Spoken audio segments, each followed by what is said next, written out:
You ask Tiger to solve. This deals with linear equations with one unknown.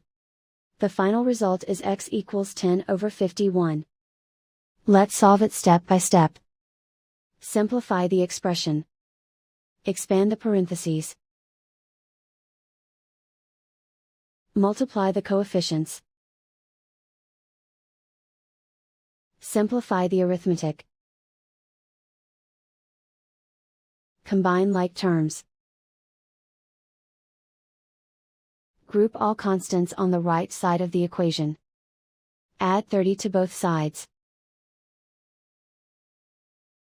Simplify the arithmetic.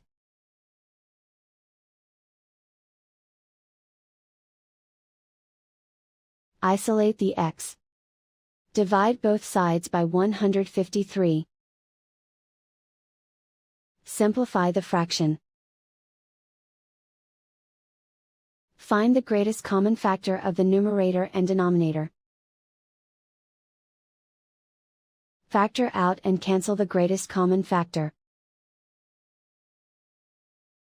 And so the final result is x equals 10 over 51.